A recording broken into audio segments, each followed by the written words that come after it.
Hi, my name is Britte White, and I'm going to be going over surviving as a single mother.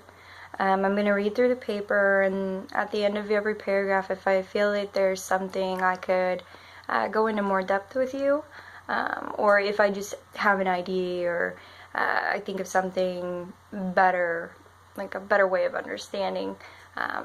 So, alright, well, I guess the easiest way to do it is just to jump in. I'd also like to tell you, I do have stage fright, so please bear with me if I pause momentarily. If you see me sweating on screen, it's okay. I will be fine. I will survive this. Alright. So, raising children is one of the biggest issues single mothers will encounter in their lifetime. Single motherhood is an uphill battle that I fight every day.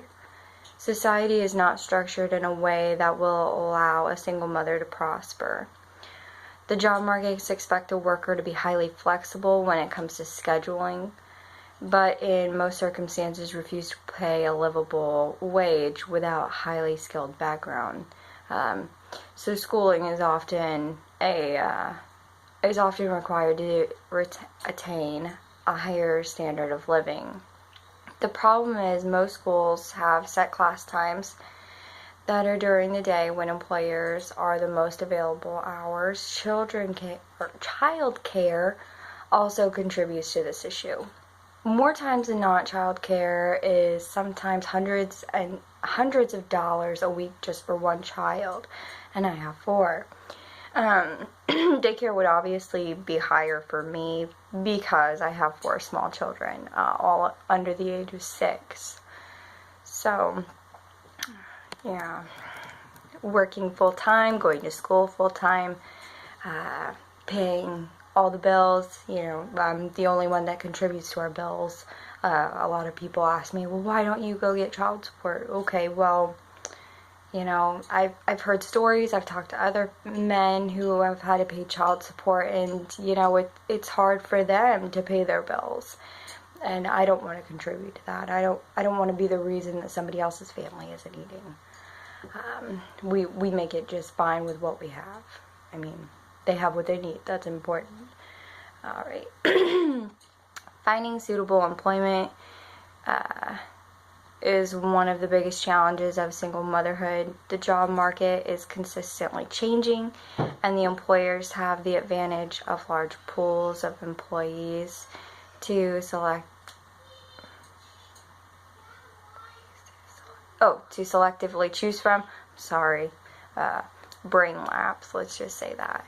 Large labor pools have made it very difficult to seek out better forms of employment to work with my needs.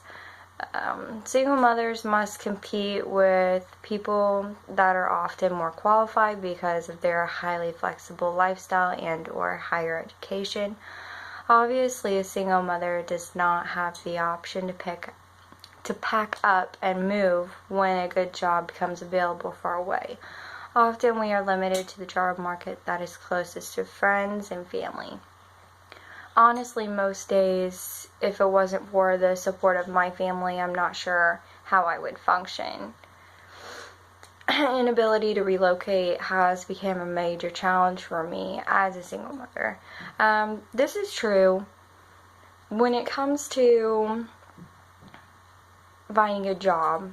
I would love to move to a bigger city, something with more opportunity. Unfortunately, that option's not available for me, as I have 4 girls. I get there, I don't succeed, and then I'm paying child care and all the miscellaneouses to that, whatever place we're living in, apartment, house, for rent. So, and then I no longer have family support. So, I've thought about it, but it's not something that I can do. Organizations should offer relocation assistance to moms that have relocated with children to make sure the option is more available. This type of assistance should be structured in a way that makes transportation as smooth as possible. Companies could aid for the expense of childcare for the first couple of weeks while a mother begins to look for their own option for care. Some companies do offer financial bonuses to employees moving from a distance to cover the expenses of the move. Creating a system of laws to require companies to cover these expenses will help single mothers compete with other job candidates that do not have the burden of children. Mandating benefits will create a level playing field that will take this huge burden off finding a new job. I do think companies could be a little bit better, especially if relocating and, the candidate has children. That's really all I can expand there. So let's go ahead and move on to the next paragraph. Sorry. Time off from employment is another serious problem facing a single mother raising children. Employers have a structured schedule that does not allow employees to take time off unless it is scheduled well in advance. One of my daughters being sick is an issue that requires me to take time off, but a sick child is not something that can be predicted. While most companies have a point system that can be flexible, it allows for emergency days off. They don't give enough points to cover every emergency. In my current position, I receive a minimum or a maximum of 2 emergency vacation days for the entire year. Now, being realistic, my children were sick more than twice last year. Not having enough call-in days creates an issue of having to put the burden of a sick child off on another family member. Family members will often help.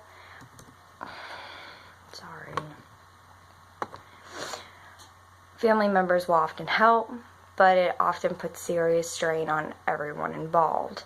I have 4 little booger monsters, so this winter was probably the worst. My smallest one, Olivia, she's still got a cold, runny nose, she sounds congested, and, unfortunately I still have to go to work. I've missed too many days now that it would become an issue. But, when your kids are sick, what are you supposed to do? So, I think that,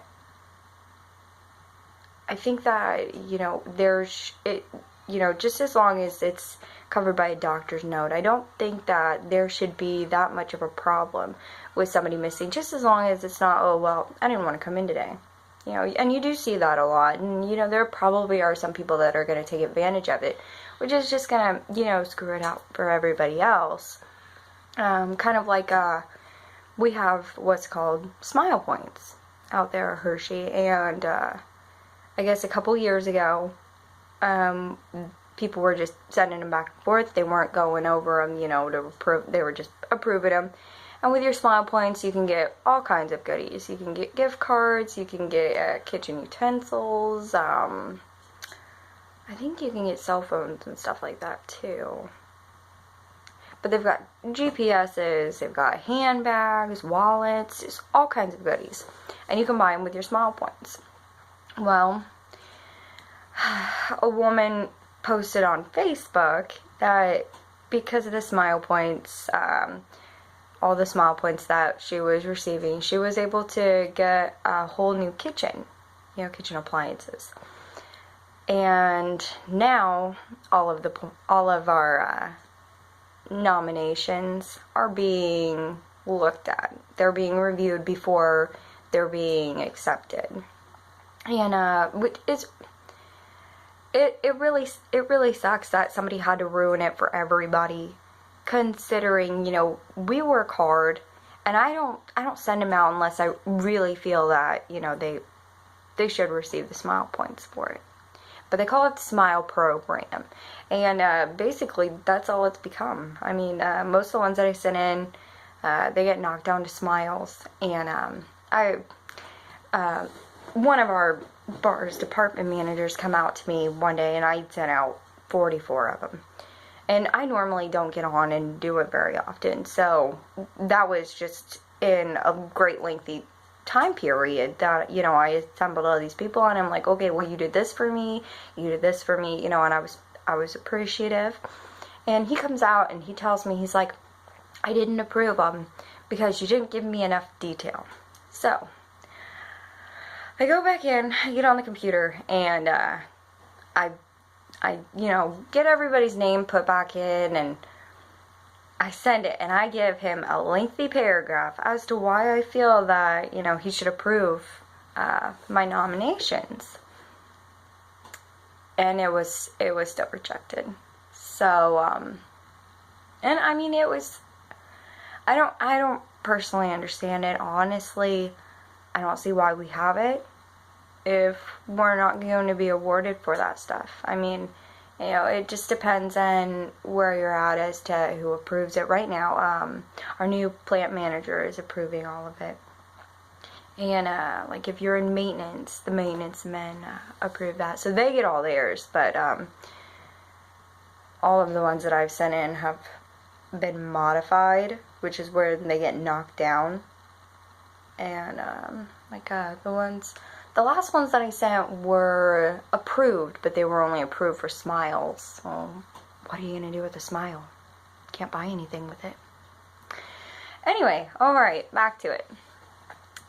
Single moms are often left figuring out how to deal with the burden of getting emergency time off and keeping the employer happy. Setting up a family support system is an option that could help with this issue. Older family members are usually retired and have ample free time to watch sick kids or sick children. Depending on the amount of family members available to babysit during an emergency, the burden can be distributed to a large group of people to help reduce friction on all families or all members' schedules. Companies could also have policies that accept doctor's notes or school papers confirming the absence is due to an illness. Most companies do not recognize these notes and will often still enforce the point system if an absence occurs for this reason. Unfortunately for single mothers, there are not laws preventing the company from enforcing these rules, which are unfairly victimizing mothers that are simply looking out for the best interest of the child. New laws and family support systems could easily solve this issue facing single mothers trying to support a family. Alright, so, you know, like I stated earlier, you know, my family is a big support to me, and if I didn't have them, I don't know what I would do. You know, my family watches the girls, and I have 4 girls, all girls. Yep, please feel sorry for me. But, no, but they watch the girls for me while I go to school, and they watch the girls for me while I go to work. But where I work, for doctor's notes, the doctor has to send them in. I don't know if they were afraid that we're going to, you know, make fake doctor's notes, but let's see, there was another part that I wanted to go over. There are a lot of doctor's notes that don't get approved. There's a lot of people out at Hershey that have FMLA. I should probably get it, and I've been told I should get it, but I don't honestly feel like I need it. I think I do need it in order to keep my job, you know, not getting too many points and being able to stay home with the girls when they are sick, but there's a lot of people that take advantage of the FMLA, and I honestly don't want to be one of the employees. We just recently lost a member on our team I mean, I hate to say this, because it's not like I didn't like her. It's not that at all. She was just never there. And she was recently fired because her FMLA ran out and she just kept missing days. So, she fought with him for a while over it, and this was the third time it had happened since, I went to thirds. So, honestly, like I said, it's not that I don't like her. It was just, I wasn't really, I was kind of surprised because they let her come back the last 2 times, but, I really didn't even notice she was gone. I mean, she's never here anyway, or there. Alrighty. Oh, I'm sorry. Oh, I'm sorry. Okay. So, education is probably one of the most important aspects of becoming a successful adult. Most high-paying jobs require an employee to have a degree in field of job covers. Getting a good education is an obstacle that faces me as a single mom.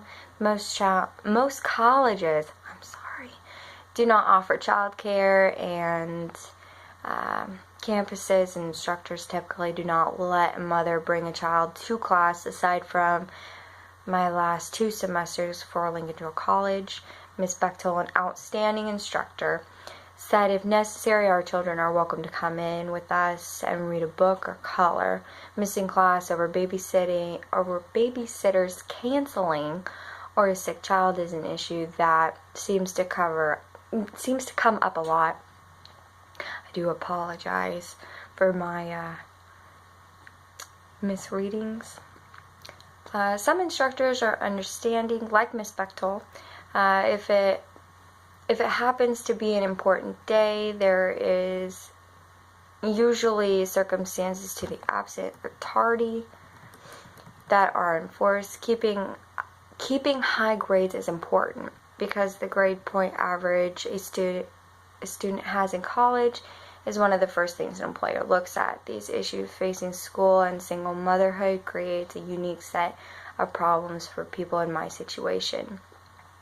Not to say that I didn't have good instructors or outstanding instructors, but Miss Bechtel, on our first day of class, she told us, she's like, if you ever have problems finding a babysitter, you can bring your kids to class, just as long as they're quiet, that they can sit and they can color, and, they can read a book, just as long as they weren't disruptive to the rest of the class. She was alright with us bringing our children, because she would rather us be able to come to class than have to miss because we didn't have a sitter. Unfortunately, because we had talked about this, and unfortunately I wasn't able to do that. My children are very rambunctious, especially my oldest one. She's very, she knows no stranger. She's very unique. She wants to talk to everybody. She wants to be the center of attention. I mean, most kids want to be the center of attention, but with her, we'll be sitting in the car and, we wouldn't be talking for a few minutes, and then all of a sudden, the music's playing, she'll be like, just to get somebody to look at her. She's really weird. I don't know where she gets it. So, alrighty, let's see here. Balancing childcare and school is an issue facing most single moms trying to raise children. Finding a solution to this issue will help reduce some stress that come along with it. Some major universities in Illinois have recognized the struggles single mothers face and have created programs to help. Smaller campuses have either not recognized these problems or simply do not have the resources to help manage these issues. An obvious situation has been to place some of the burden on family members. Placing this burden on other people have caused friction between them. A solution would be outside childcare, which can turn out to be a decent fix. And an even better solution would be for smaller campuses to adapt programs to help struggling single moms. Now, that does not seem like a fix, but transferring to a bigger school can be the solution.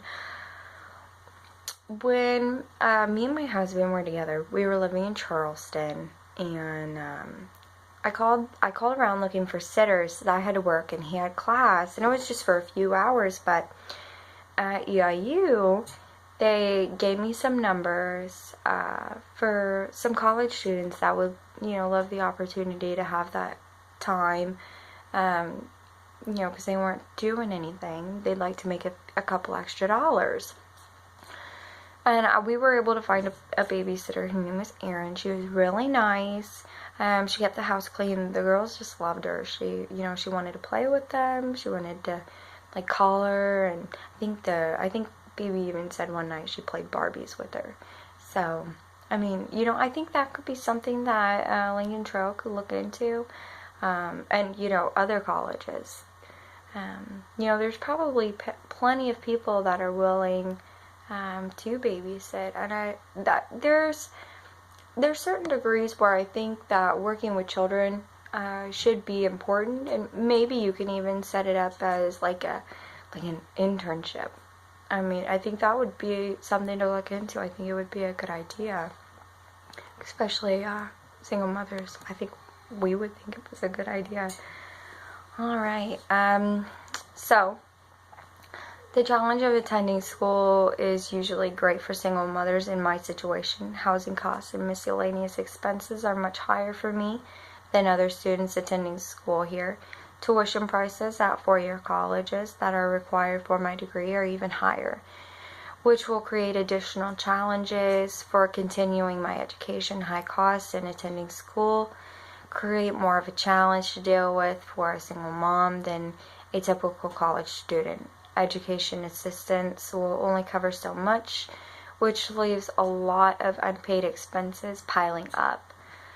Assistance programs for single mothers are hard to come by, and most of my expenses are paid through my full-time job. Often there is hard choices to make, and sometimes the important resources required for school are available. All these factors in education make it difficult to be a single parent. So, last semester I spent almost $700 in books.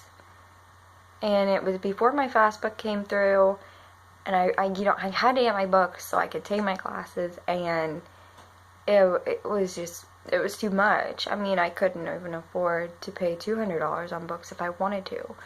So I had to borrow from a family member of mine. I had to borrow $700. That's what she loaned me. And I ended up being able to buy for the books, and thank goodness, one of the books, I only had to have one of them. It said that I needed two of them, but I only really needed one of them.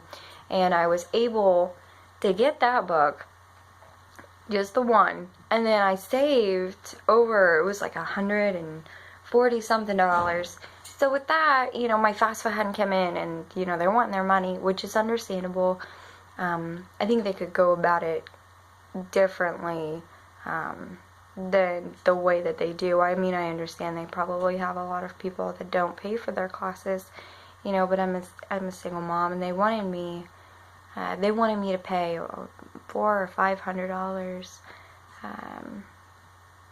and it was 3 payments for this semester. And I told him, I was like, there's no way I'm gonna be able to do that.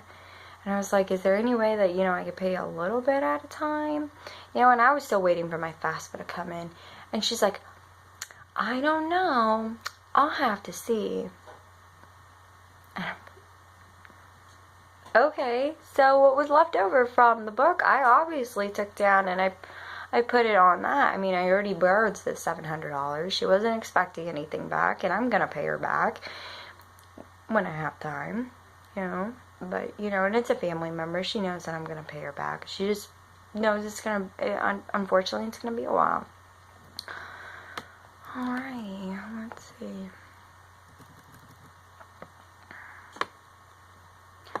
Student loans are short-term solutions that help struggling students like myself cover the additional costs that might work. The only problem with this solution is paying back the debt later in life with some interest attached. Student loans are easy to qualify for, which makes it a very real solution to cover my expenses. Creating cost savings budget to save money more effectively could also help reduce the burden of high education costs associated with being a single mom. Cooking large homemade meals is often much cheaper than going out and buying food at a local restaurant. Family members would also be willing to babysit for much less money than childcare services. Money saved from using these budgeting techniques could be useful. I'm sorry, I lost my spot. I'm trying to move around. Money saved from using these budget techniques could be used to help offset some of the higher costs of tuition. Effective budgeting could very well be the solution to help single mothers make it through rising costs of education. So there was something I wanted to expand on up here. Let's see. My mother-in-law watches the girls for me while I work, and I still have to pay her, which I'm happy to do. I'm happy to pay her for her time. She only wants $100 a month. That's if she watches the girls, and if she doesn't watch the girls, still $100. And $100 doesn't sound bad, but I've got so many other bills, and especially with Christmas here, unfortunately, we have weeks off work. Like 2 weeks ago, I was off a week. Not the week before that, but the week before that, I had a week off, and Friday is going to be my last day this week, and then we'll be off for 2 weeks until the new year, and then I'll go back. So there's a lot of time that I'm not getting paid for. And it's not my favorite thing. I really can't afford the time off, but there's nothing I can do about it. Our department's down. Our whole, Hershey's going to be down. There's only a few departments that are going to be running, and unfortunately, they don't have any more room for any more people to try to work. So that's a big struggle for me. Financially. Childcare costs have been increasing to a point to where the amount of money made at work can barely cover the cost of care. Every provider in my area has a price that is too high for all my children to attend. Childcare prices in surrounding areas are also very high. Outrageous prices for this service are something that affect families everywhere. My sister has the same issue with trying to afford high prices, and it is a very major hassle for her as well. Not faux. I'm sorry, that's a typo. I don't see how I didn't see it when I read through this so many times, just trying to get it right. So, but the pressure, the camera, and I'm trying not to think about it. So, I'm sorry for all my misreadings and misspellings. But that is for, not faux. My sister's not a faux. Sorry. Anyway, she only works, and the fact is she still can't afford it. It is a serious issue. If she had to balance all the things that my family faces, she would be in a worse situation than me. I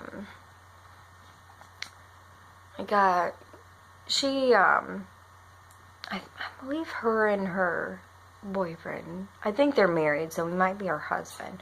I'm not sure. I don't remember. Last I heard, they got married. They just ran off and did it. I'm not 100% sure though. But she has Austin help, and she does really good. Our mom also has to watch her kids because, you know, childcare is expensive. I mean, the prices for childcare is just outrageous. And, you know, it's not just in one place, it's every place. Alright.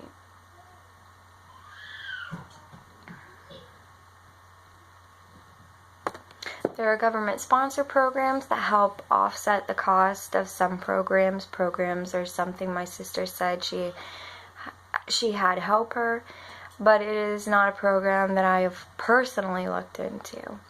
Looking in these programs would be a great solution to offset the cost. Cutting costs could also open the door to have more financials to deal with.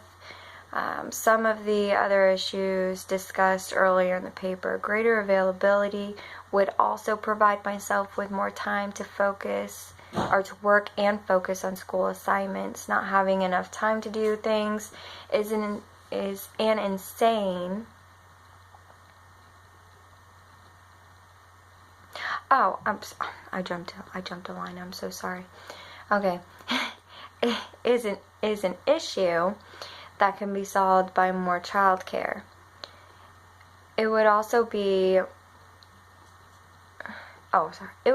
me more time to relax, which is something almost impossible to do with my hectic schedule. Testing the new solutions should open the door to effectively dealing with these issues. So, I've already discussed